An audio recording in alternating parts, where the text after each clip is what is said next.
En Côte d'Ivoire, c'est une première dans le secteur apicole. Les apiculteurs ivoiriens sont arrivés de toutes les régions du pays pour renforcer leurs connaissances sur les produits de la ruche, mais surtout pour être formés à la biosécurité et aux bonnes pratiques d'hygiène en vue de produire du miel de qualité capable de rivaliser avec le miel produit en Europe ou en Orient. Le ministère des Ressources animales et halieutiques a pensé à nous, on dit merci. Parce que cette activité va nous permettre d'abord de nous faire connaître. Et à cette activité, il y a des personnes qui sont invitées, il y a des structures qui sont invitées. Ces structures pourront nous permettre à bénéficier de formations. Et on pense que ça sera suivi aussi d'une aide. Je ne parle pas forcément d'aide financière, d'une aide pour acquérir du matériel et d'un encadrement pour pouvoir produire du miel de qualité, pour pouvoir aider aussi à l'environnement parce que la présence des abeilles aide à la pollinisation. Donc ça va sauver aussi l'écosystème et protéger l'environnement. Le challenge, c'est que les produits ivoiriens issus de l'apiculture doivent être compétitifs. Et cela ne peut être possible que par la qualité. Et cette qualité, elle ne peut être obtenue que si des mesures, n'est-ce pas, de biosécurité et des bonnes pratiques d'hygiène sont mises en œuvre et suivies par un système de contrôle sanitaire assuré, n'est-ce pas, par des laboratoires qualifiés.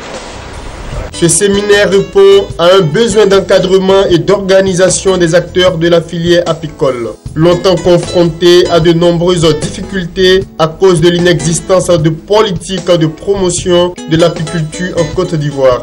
Nous allons les former, les informer. Déjà, la première partie de la formation, nous avons pu parler des produits de la ruche.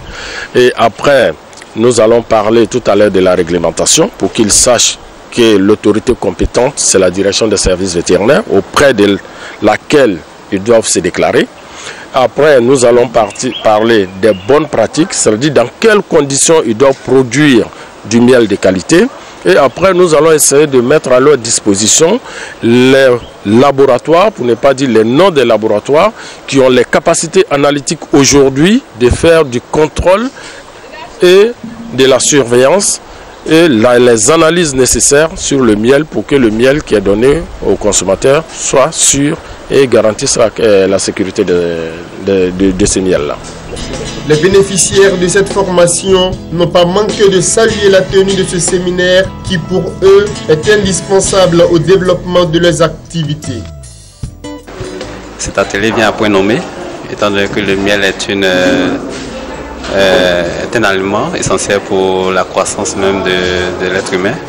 Et vu ce que le miel peut nous apporter, il fallait qu'on soit enseigné sur la manière dont on doit entretenir le miel. Et je remercie beaucoup le PASA pour cet atelier. J'ai retenu que en matière d'aliments, parce que ce que les abeilles produisent, le miel, c'est un aliment. Parce que ça peut nous aider, ce sont certains aliments qui est sain d'abord. Parce que quand vous avez même suivi l'atelier, vous avez vu que les abeilles elles-mêmes, elles prenaient toutes les dispositions pour que le miel sorte propre et sain. Mais ce sont les manipulations que nous faisons ici qui font qu'il y a quelques débris, quelques microbes dans ce que nous produisons. Sinon, j'ai vu que ce que nous avons appris, c'est que l'hygiène est très importante dans la manipulation du miel. Et nous devons prendre toutes les précautions possibles pour produire du miel sain que nous pouvons mettre à la disposition de la clientèle.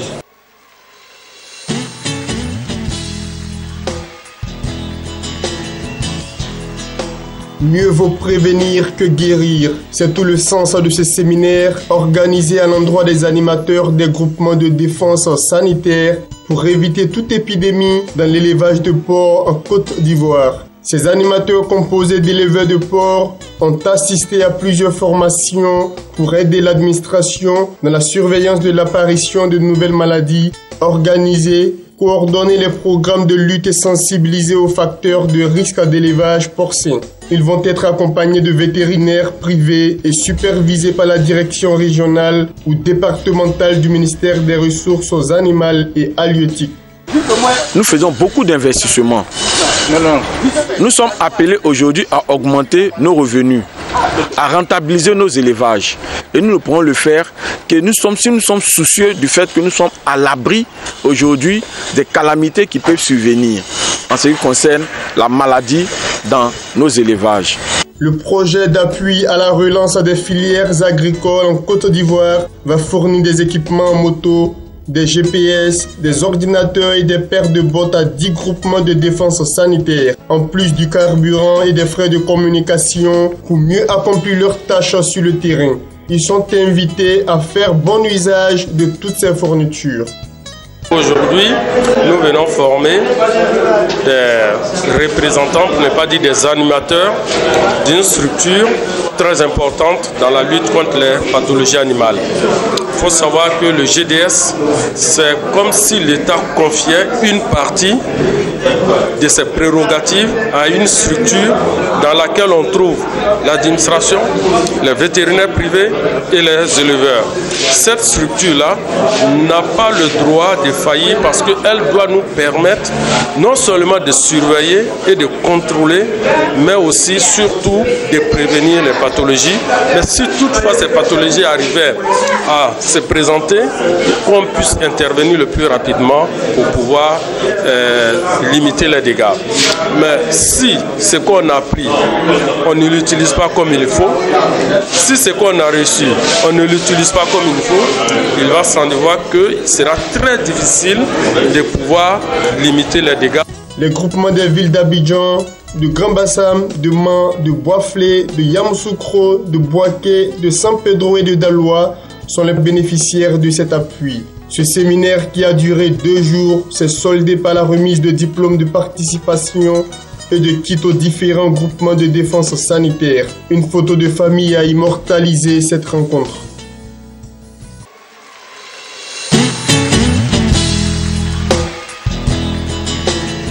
Traoré Souleymane est connu dans la sous-préfecture d'Ara comme l'un des agents reboiseurs les plus performants. Aujourd'hui, il fait une découverte surprenante dans le périmètre forestier des villages Aérobo et de Midakro, en bordure du fleuve Comoé, sur une étendue d'environ 5 km. Cette scène d'abattage massif des bois de tout genre, surtout d'œuvres et d'ébénisterie. Pour lui, c'est l'œuvre d'exploitants clandestins. Ça, c'est un fromager, il a plus de 120 de diamètre, 2 morceaux, A et B. On peut le couper à A et B. Il a plus de 50 ans. Voilà comment ils ont abattu. L'abattage clandestin de bois dans la région alimente le marché national. Un marché national principalement approvisionné par de petits opérateurs économiques locaux qui opèrent souvent dans l'informel, voire dans l'illégalité. Leur nombre est estimé à plus de 100 000 personnes. L'exploitation à la tronçonneuse, conduite généralement à petite échelle par des scieurs ou agriculteurs individuels ou réunis dans de micro-entreprises, est destinée à satisfaire une demande nationale croissante. Les scieurs artisanaux, puisque l'exploitation non industrielle est officiellement interdite depuis l'année 2013, sont aussi appelés clandestins et leur production prend souvent le nom de bois ou sciage clandestin. L'interdiction du sciage à façon de 2013 visait à limiter les effets d'une activité considérée comme un facteur de déforestation susceptible de remettre en cause les efforts d'aménagement du massif forestier. L'interdiction du sciage à façon visait aussi à mettre fin au conflit entre les détenteurs des périmètres d'exploitation forestière, les seuls acteurs autorisés à avoir accès à la ressource forestière suite au paiement des taxes et redevances et à la réalisation du reboisement compensatoire obligatoire, et les scieurs qui ne paient aucune taxe et ne prennent aucune mesure pour garantir une gestion durable de la ressource forestière. Malgré les tests en vigueur, l'exploitation clandestine de bois en Côte d'Ivoire gagne du terrain. Elle est même promise à un bel avenir tant que les besoins nationaux en bois seront marginalisés au profit de l'exportation.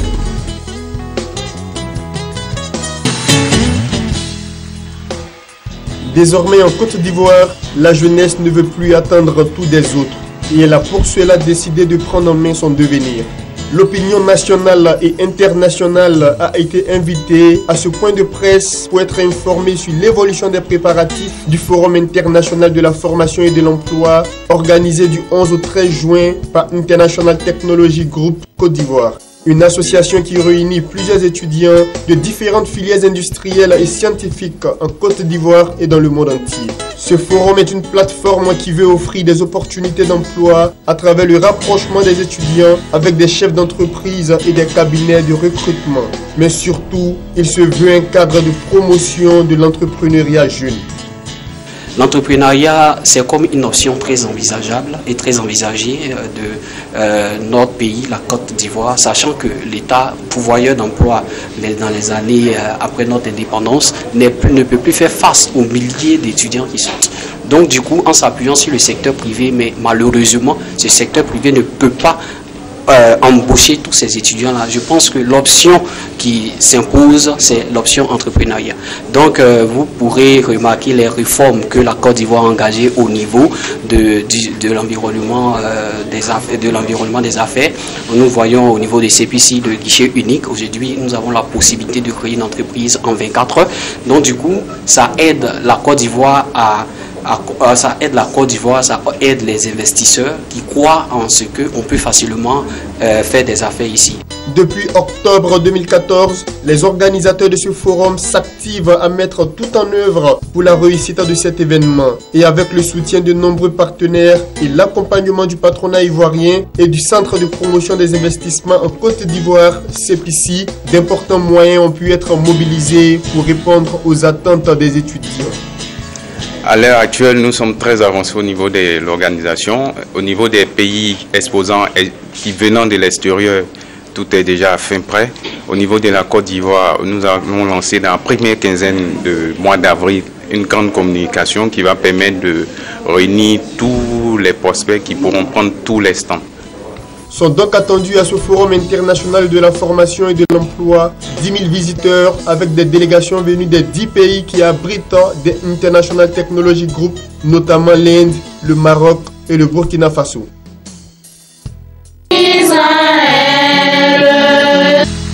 C'est par des chants que les fidèles de l'église de Jésus-Christ, des saints des derniers jours de Yamoussoukro, ont accueilli leur premier pieux. Cette nouvelle organisation en pieux est la première à l'intérieur du pays. Elle témoigne, selon les fidèles, du dynamisme de leur communauté dans la capitale politique de la Côte d'Ivoire. C'est un sentiment de joie pour moi de recevoir les pieux au niveau de Yamoussoukro. J'ai un message à l'endroit des sœurs saintes des derniers jours et je leur dis de toujours œuvrer pour le Seigneur. L'église de Jésus-Christ des Saints des derniers jours, communément appelée l'église mormone, a ceci de particulier. Les jeunes fidèles de 18 à 25 ans qui le désirent consacrent 2 ans de leur vie à prêcher en plein temps l'évangile en tant que missionnaires. La rencontre de Yamoussoukro a été l'occasion de parler de leur intégration dans le tissu socio-professionnel et pour le dirigeant de cette communauté, l'auto-emploi est une des solutions au chômage de leurs fidèles. How do we help missionaries to become self-reliant when they finish their mission? Donc, ce que nous faisons pour les missionnaires, lorsqu'ils finissent, c'est d'abord de les aider à comprendre le principe d'autonomie, comment se prendre en charge et aussi comment est-ce qu'ils peuvent arriver à devenir non seulement autonomes spirituellement, mais aussi être autonomes aussi de manière temporelle, continuer leur éducation là où il faut.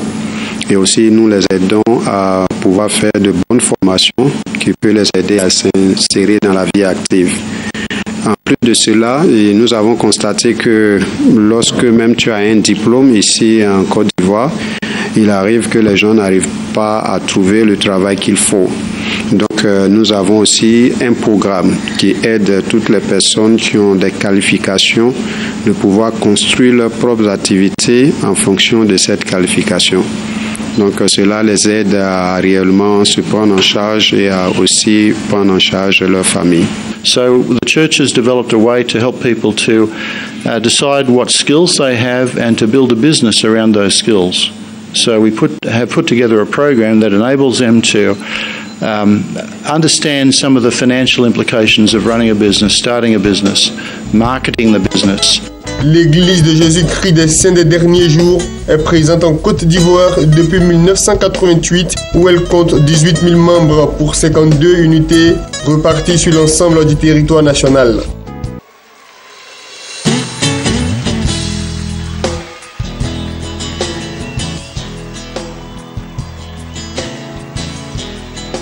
Engageons ensemble la Côte d'Ivoire vers une transition énergétique réussie. Tel est le slogan de l'Association ivoirienne des énergies renouvelables, AIENR. Face à la presse, l'association a déroulé son programme d'activité de 2015-2016. Au cours de ce programme, la lutte contre la réduction des gaz à effet de serre demeure une priorité. L'objectif final, c'est de nous positionner dans la lutte contre les changements climatiques. Et ça, c'est l'objectif en général. Maintenant, l'objectif spécifique, comme je le disais, c'est de faire connaître notre secteur d'activité, de faire connaître ce que c'est que l'efficacité énergétique, les énergies renouvelables, amener tous les Ivoiriens à adopter les bonnes pratiques énergétiques, à aider les ménages à réduire leur facture énergétique et notamment leur empreinte écologique. Pour accompagner l'AINUR, le Fonds de l'environnement mondial FEM s'est associé à cette rencontre de l'AINUR avec la presse.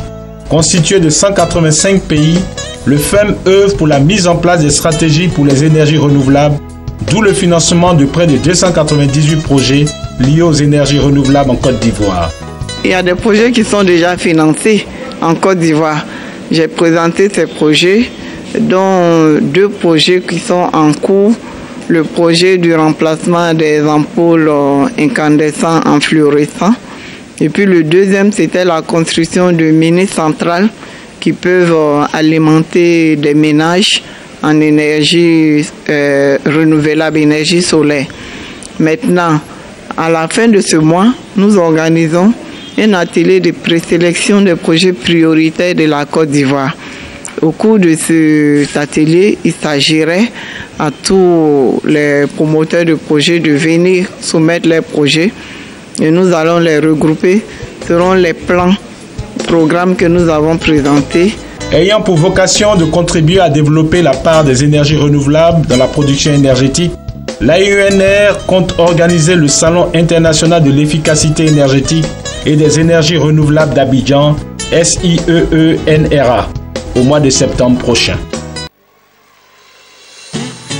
Membres jeunes chambres, sénateurs, parents et amis sont venus soutenir et applaudir leurs proches engagés dans le championnat national de l'art oratoire et dans celui du débat. Organisé par la Jeune Chambre internationale JCI, plusieurs OLM, organisations locales membres d'Abidjan et de l'intérieur du pays y ont pris part.